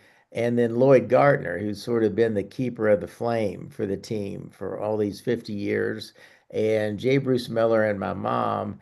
It was a rough cut, but it was really sweet. I'm so glad they did that because my mom got to see it, and I looked over at her several times, and she was tearing up, reliving all the memories. And they just did such a nice job of presenting it. And they told us at the premiere that they did not come in with an idea of what the story was going to be or try to shape the narrative. They just let the story tell itself. And I think they really did that. So we got to see it about a year and a half ago, but seeing it in that theater, it was much better than I even remember it. And I think people will really like it if they'll give it a chance. If you like basketball, you will love it. If you don't like basketball, but like movies and are interested in culture, or any of the ancillary parts of this, I still think there's a good chance you'll really love it and may come to like basketball more. And you'll learn a lot about a renegade league that seemed to lose out in the end rather than prevail, but ultimately they changed the league that absorbed them rather than the other way around. They and had a much more lasting impact than they've ever gotten credit for. Bob Costas, I think he was 19. Yes, he Like was there. He was there and was the moderator. Yeah. Lewis, and he was never going to get a gig on network radio or that kind of thing at that age. Yeah. but I heard him early on. He was unbelievable. But the odds of him getting an NBA job without him I doing mean, that, I got to tell you, I was so impressed with Bobka. I was excited to meet him. I'd met him once before at a an ABA reunion 20 years ago. He looks about the same. I don't think he ages, but I was asking him about particular game, and I told him about a time we went to a Spirits of St. Louis game in St. Louis during the playoffs, I think it was. He was telling me how many points various players got the first game of that play, the second game, the third game, the fourth game. wow. And then I asked him, I said, I have this memory that Marvin Barnes once missed the team plane, chartered his own flight in, arrived after the first quarter, and played the last three quarters and scored 51 points and at 17 rebounds. And I was sure I was actually pretty sure I remembered that. And he's no, he did miss the plane. He did charter a flight, but he got there on time, but the coach docked him and wouldn't let him play the first quarter, let him in, and he had 41 points and 19 rebounds. So, I mean, even the stuff I thought I knew, he was correcting me on. And then there's so much more that he's got a remarkable memory and is a great storyteller and loves the ABA. I remember that story about Yeah, the plane, and he would have been unbelievable. Okay, it's on yeah, Amazon. It yeah, dropped last night. It's 1 hour, called a documentary on the ABA. yeah, I can't wait to watch it. yeah, I will soon, within yeah. a week or 10 days. I'm been watching binging a couple of things. It's silly, but that's how I do stuff. And then I'll just binge it. John Y. Brown III, thank you for joining me. Is there anything else that you missed that you want to Uh, plug? No, I just it's I just kudos again to George Carl and his team. This has been a long time coming. It's a great American story. It's a great Kentucky got to be part of it. And one thing I do hope one day we'll eventually see is a Kentucky Colonel's banner hung in the Young Center. We'll see. Have you? But I'm sure you've pushed it. I've pushed it. I think I'm going to push it a little harder now, and it'll be a little easier to push harder now that the docuseries is out. Why wouldn't they do that? What would be the reason for saying no? I have pictures of the other former ABA teams with their banners hanging, the Pacers, the Nuggets, and and I think Brooklyn too, the Nets. So why not here? It's a heck of a thing, We for in 1975, Kentucky had a professional basketball team that was the best team in the world. We challenged the Golden State Warriors and they turned us down. And my dad called their owner, offered to play this championship game, and he said, and I'm going to tell you one more thing. We haven't had our rings made yet. They normally say ABA champion. If you don't play us, we're going to put world champions on our ring. Did you And do they it? did. They did put world champions on their rings. Well, I could see the NBA not wanting to play because they had nothing to gain. If they That's beat, right. it's kind That's of right. like, well, we're supposed to. If you lose, oh my gosh, it would be similar to when the Jets upset the Colts, Yeah. and that changed the entire world of football. Yeah, that's And, what happened. The Warriors owner called back a day later and said the NBA is not going to let me do it.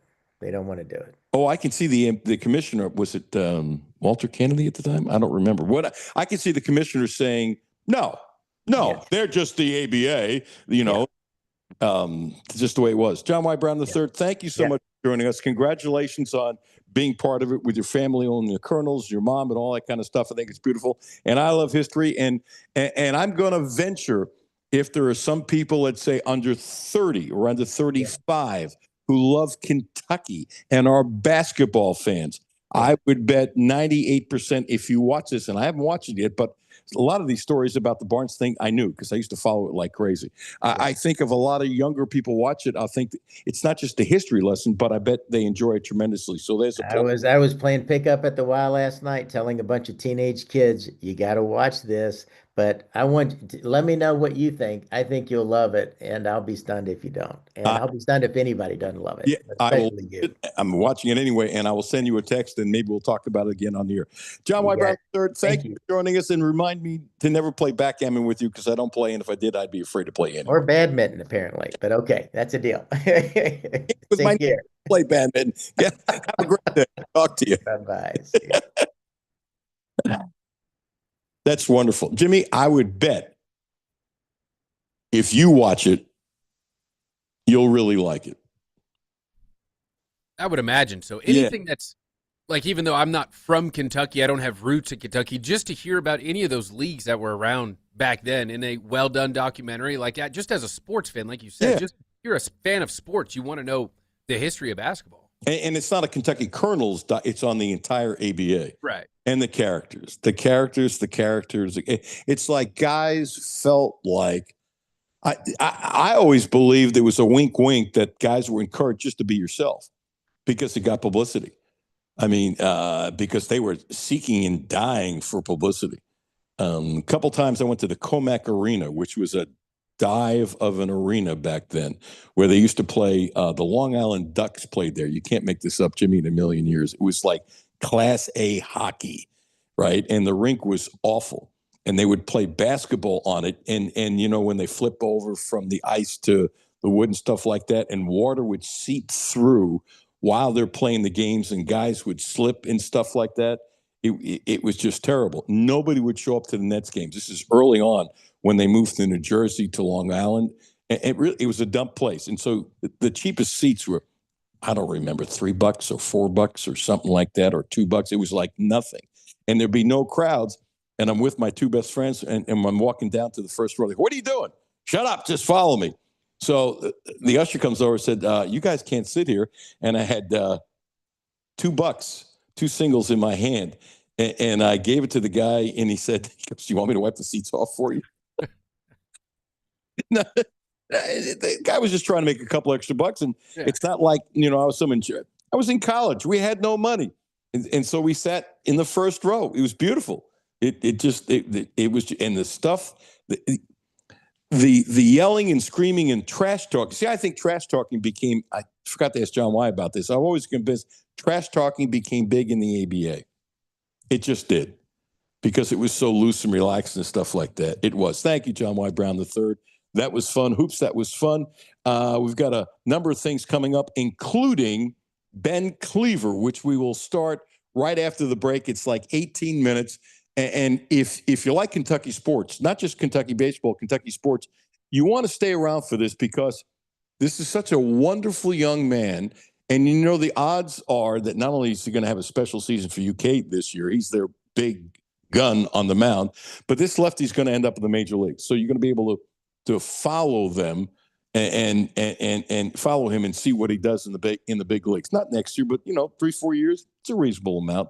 So we shall see. Ben Cleaver coming up next. Don't forget about Blue Lotus Health, 859-533-0914, 859-533-0914. Acupuncture, now also providing a licensed massage therapist. Acupuncture, Ramon Carriega, my friend. He's been wonderful for me. When you call, please use my name. It helps him and helps me. And I hope he's around and I'm around for acupuncture with Ramon 20 years from now. That would be quite a blessing. And I think he's one of the reasons why I might be able to stay around for 20 years. So is Terry Page.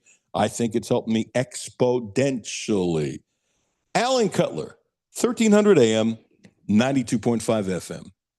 No Filter Radio with Alan Cutler, brought to you by Quantrell Auto Group. QuantrellForLife.com. Hi, this is Alan Cutler. Have a no-filter comment? Hit the text line, 859-381-1313, 859-381-1313. Hi, this is Patrick DiGiacomo, and this is why I would recommend Republic Bank. So, when the bank manager brought me over just to show me how their ITM works, he hit this button where an actual live person came on the screen, and she was so kind and helpful, and it just made me feel like, wow, I'm not dealing with just a machine, I'm dealing with somebody that's actually paying attention to what I'm doing, and it made me feel really good. And that's how Republic Bank helps their customers go from living to thriving. Learn more at republicbank.com. Member FDIC. Hi, this is Alan Cutler, and I've spent years on these roads, and safety isn't a slogan to me, it's real life. That's one reason I trust Volvo. Quantrill Volvo has been part of this community for years. Brentley and Mark are friends of mine, and they run the dealership the right way with care, integrity, and real respect for the people.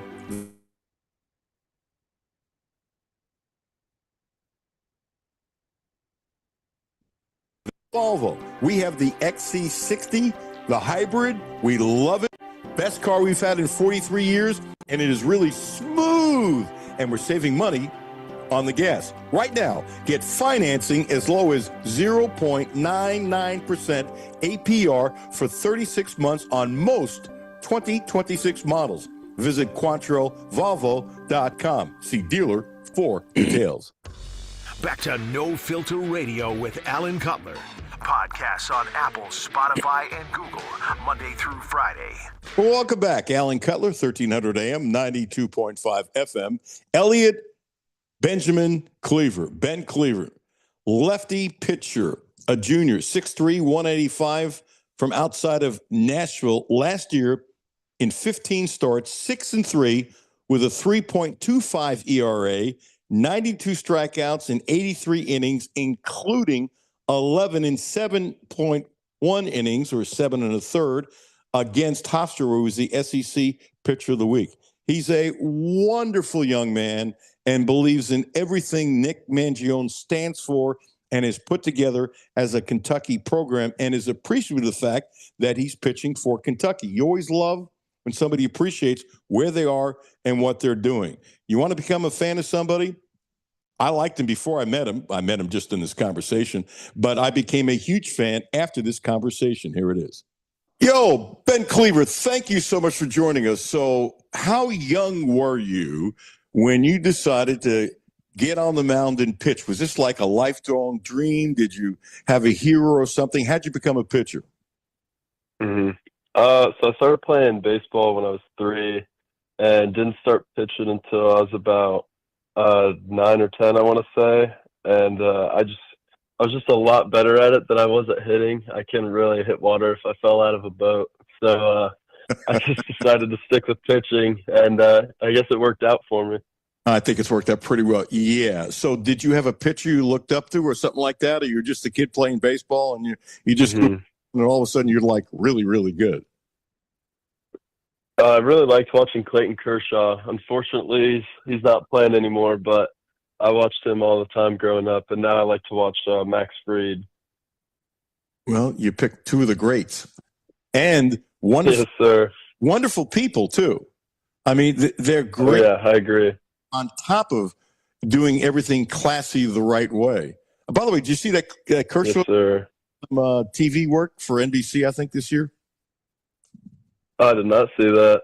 Yeah, it just broke a day or so ago. And, I'd be willing to bet if you found out, which I'm sure you could, a stadium where he was broadcasting and you'd send some emails ahead, I bet you could meet him and talk to him for 5 minutes and tell him who you are and that kind of thing. I'm serious. Yeah, that would be awesome. I bet Matt can help you. I'm sure Matt will say, thanks for giving me more work, Cutler. But seriously, I bet Matt can help you. And seriously, I bet he'd be very happy, to meet you and stuff like that. He's got a tremendous, tremendous reputation. Okay, so all of a sudden, coming out of high school, you're a great pitcher. You're from Tennessee. How the heck did Vanderbilt let you out of the state? I mean, you're a great pitcher. They have a great reputation. I mean, they should have said, no, you can't go. How'd that go in recruiting? So I was an early commit, I would say, for Kentucky. I committed the fall of my junior year, and so I had gone to the fall WWBA, which is a bigger travel tournament, and that's where Kentucky saw me. And then Tennessee reached out, Kentucky reached out, and Vandy never reached out. I never had an email from them, a text, a phone call, nothing. But thankfully Kentucky saw the future. Well, teams are known for making mistakes, and that's a blessing for Kentucky. And I hear you're really happy here, so it's great how it all worked out. I just looked at your bio. I'm going, how did Vandy let them out of state? They should have been on you like in 8th grade or something like that. So what makes you such a special pitcher? What makes you so good, Ben Cleaver? Mm-hmm.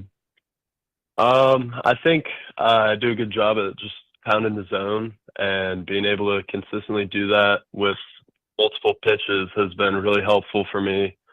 And obviously, like, everyone at the SEC level is going to have good stuff, and there's a lot of guys that throw hard. I'm not one of those guys, so I can't blow you up with 100, but I can mix my pitches and throw them where I want. And I think that's what's helped me get so many outs in the last couple of years. You know, you're like a lot of guys. You show up and you pitch 6 innings totally for your first year. Then you become a starter, and a good one, and now you're considered one of the best pitchers in the country. Talk about your confidence and how it's changed since that first year when you threw 6 innings, although your ERA was really good, 6 innings in 6 games. Yes, sir. So that was very good for me to get that experience as a freshman.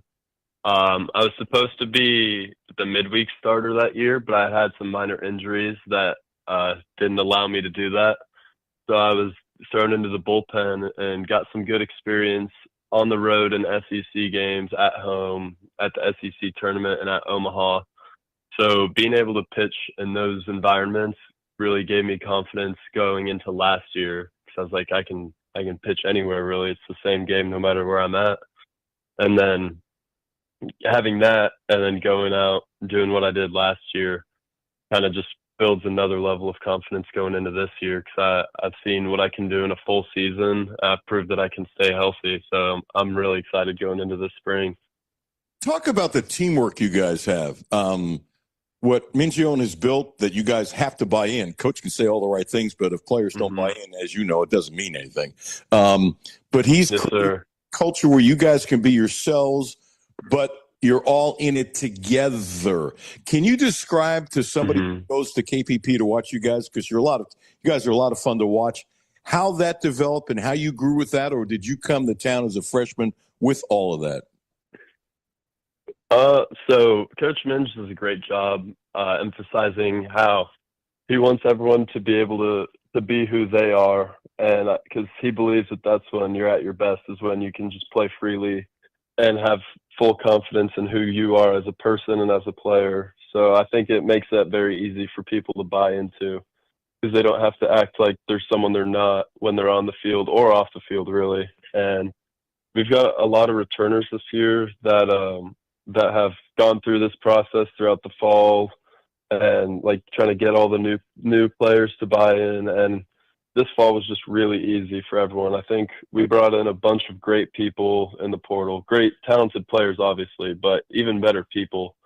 And that really helped us kind of gel together this fall. And I think that helped us develop and just become a much better team as the fall went on. The way the world is in sports, as you know today, with so many new changes everywhere in all schools and all sports and stuff like that, you have to bond quickly. It's not like the good old days where somebody's got to be here 3-4 years and all that kind of stuff. How easy it is to bond, and do you guys do special, I don't know if you call it exercises or games or getting together or doing retreats or whatever? What do you all kind of do to try to mend? You can't become a best friend to somebody in one day, but you can get a feeling that you like the person and you're all together. Talk about that, how you all do that. Yes, sir. So obviously, like, we spend a lot of time with each other at the field, but we make a point to hang out as a team outside of the field at least once a week, hopefully twice if time allows. But we do a really good job hanging out with each other and building our relationships. And we do a lock-in at the end of the fall every year, which is, it's like we have all of the players stay the night at the field, the coaches and staff stay the night here, and we don't have our phones. It's just us, and we're playing games, doing whatever. And I think that's a really important night for our program, like just being able to set all the distractions aside you're here at KPP. It's just players and staff, and it's a really good time to build the relationships with everyone. Because like we're stuck at the field, so it's not like we're gonna go to sleep. Like we'll just stay up most of the night anyways, hang out, talk, get to know each other, and that's one of my favorite nights of the year, to be honest. And Coach Minge obviously like has the family based philosophy here, which I love, and I think like I'm in the locker room right now, and I'm staring at a big LED family sign, so it's really important, and I think that makes it really easy for all the first year players and I guess returners too to just continue to buy in, and it just makes it so easy to play here.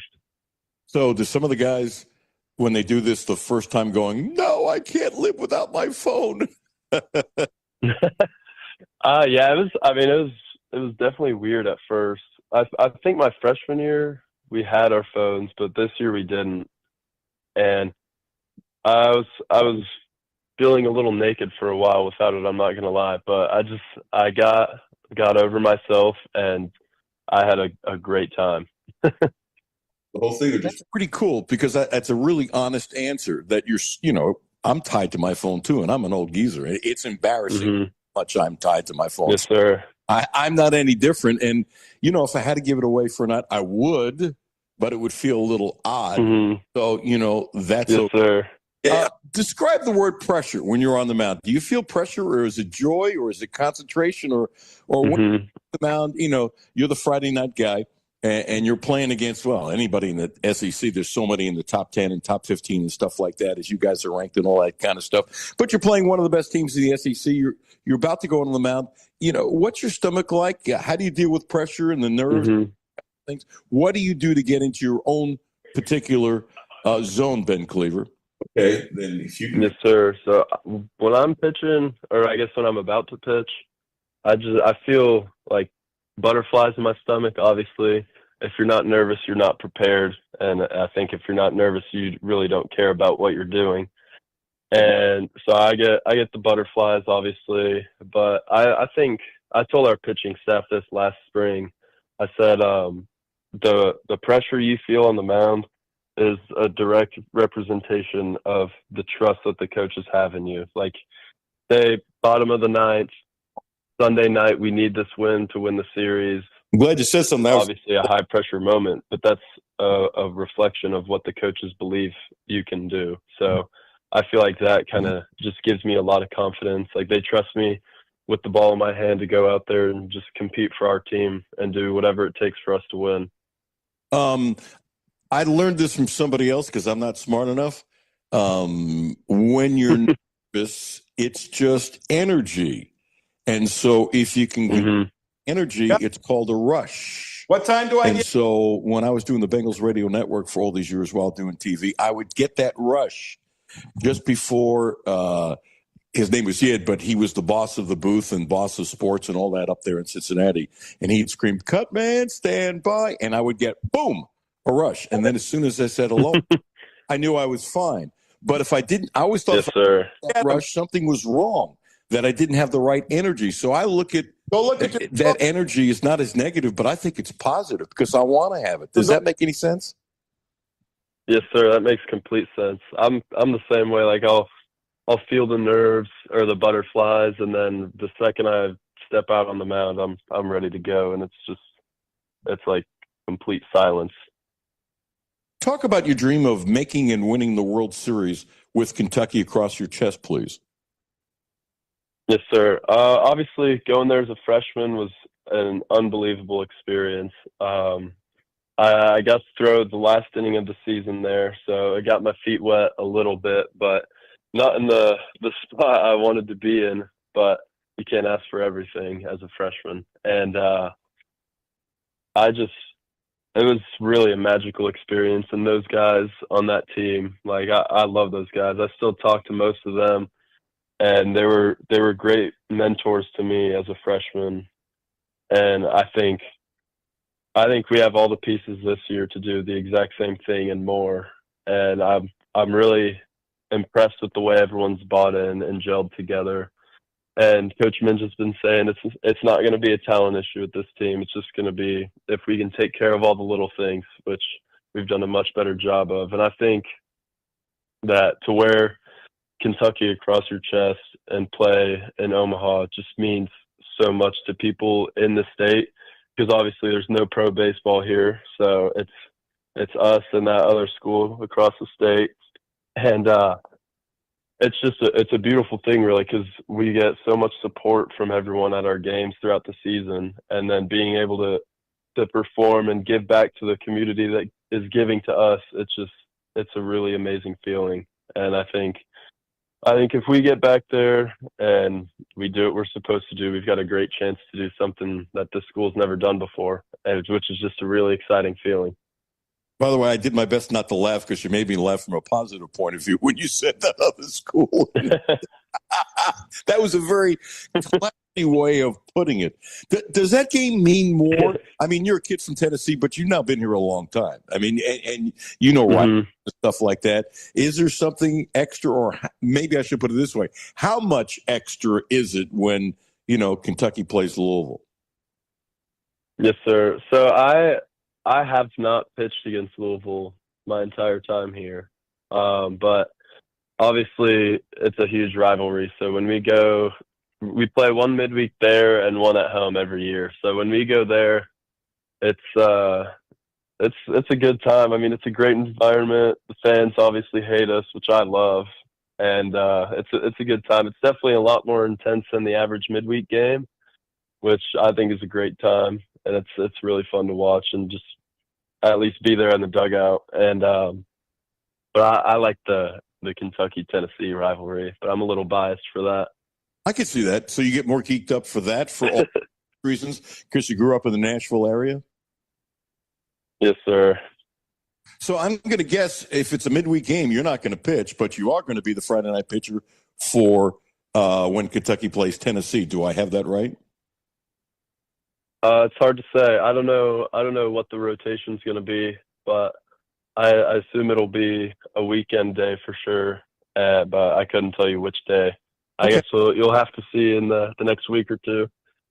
I got you. Last one. You're obviously a leader. You obviously learn from other fellas. You were talking about how you still talk to, even though you're a freshman, to the guys when you get to the World Series, which means you have a lifelong bond, which is beautiful. And it sounds like you've taken the progression. Now you're a leader. What does it mean for you to be a leader on the Kentucky baseball team? It means a lot. I think obviously learning everything I did as a freshman kind of gave me a little head start because I got some on and off the field experience. And then stepping into the role last year as a weekend guy, obviously it's like you kind of get thrown into a leadership role. And as a sophomore, that was kind of nerve-wracking for me. And I think it took me a little bit to kind of step up into the actual leadership part of the weekend role. And as the season went on, it got better. And then this fall, I was really working on not just leading by example, but being a vocal leader as well. And that was the biggest thing for me. And it means a lot that the coaches trust me in that position, both as a weekend guy and as a leader of our pitching staff. And I mean, I can't thank them enough for all the opportunities they've given me, but it's just a good feeling. And our team makes it very easy. It's a bunch of great guys, and they're easy to deal with, and there's never really going to be a huge issue with our team, I believe. Last one, and I wasn't going to go this way, but a lot of young people have trouble taking that last step, being a leader, to be vocal. They know how to do it. They can whisper to one person, but being really vocal. And it's almost like getting out of your comfort zone, and you grow that way. Was that difficult for you? Was that, yes, sir. Did somebody help you with that? Because I have found through the years, it's not an easy thing if you're not a vocal dude.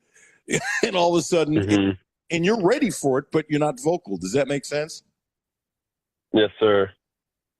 So it was a struggle for me, but Coach Minge, I had a meeting with Coach Minge, and it was before this fall, and he was like, I want to challenge you to be able to have the hard conversation with people and just completely put aside. Ah. Like, don't care what they'll think of you for having this conversation or saying whatever you have to say, because at the end of the day, you're trying to help them, not hurt them.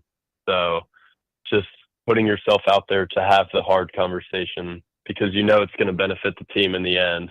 So like the person might not like you in the moment for bringing something to their attention, but at the end of the day, you're trying to help them and help the team. So they'll come around. That's a great lesson you got from your coach, and that's a great way to describe it. Look, in 20 minutes, you made me a huge fan. Bell made me a huge fan. I wish you nothing but the best. You're on your way. I hope you get to meet Clayton Kershaw. Because Yes, sir, that'd be awesome. Work with Matt. Matt's really good at putting 2 and 2 together. I'm sure he'll do anything to help you out, and I think your odds are actually pretty good if he's in this part of the country or that kind of thing. Thank you for your time. Good luck this year. Just keep doing what you're doing. God bless you, dude. And we've got a big fan here, and thank you for joining me. I really appreciate you, Ben. Thank you. I appreciate you guys having me. It was a great time. Jimmy, is that kid a 10 out of 10? Another 10 out of 10. Yes. It's amazing. And I give Mingione credit, not just about the talent, but the kind of kids that they are. By the way, I was going to play some Kenny Brooks sound, but we ran out of time. Kentucky has been in a big slump, as you know. They're still one of the better teams in the country, no question about it. They beat A&M 75-55. They jumped out 27-5. Asia Boone had 19 points. Tony Morgan broke the UK single-season assists record. That's crazy. She had 8 on the night. You know, there have been some great point guards around here. To do that in her first and only year, it's off the charts. And Obi, he took her out of the starting lineup, and I really like how Brooks talked about it, how it wasn't a demotion, but they wanted to get her going. And then even when she was struggling leading up to this not being in the starting lineup, he said she had a great attitude. So it sounds like it was handled perfectly. And I wonder, and I've wondered, that they play so few players. I wonder if in the long run it'll be a detriment. He obviously doesn't like his bench enough to really play it. So we shall see. I bet next year is different. He's got 3 McDonald's All-Americans coming in. But look, Kentucky women's team, they've had a wonderful season, and they can still have a wonderful season if they get past this. It's that simple. I want to thank Ben Cleaver. That was just what a great young man. John Y. Brown III talking about the ABA, the new 4 one-hour documentary series on the history of the ABA. My buddy Dick Hoops Weiss. Jimmy, have a great weekend with your family. Appreciate you tremendously. Brad Taylor coming up next. I'll be back at Monday at 12, Matthew and Jimmy at 10, Brad Taylor at 2. Have a blessed day. Kentucky and Florida, I can't wait to watch it. Florida's not going to go undefeated the rest of the year. They should be big favorites. They should. Do I think Kentucky will play well? I do. Will they win? Have no idea. I don't think they'll win, but I'm not going to be shocked if they win. That's just my feelings. Okay, have a great day. Thanks for tuning in. Podcast will be up in about a half hour.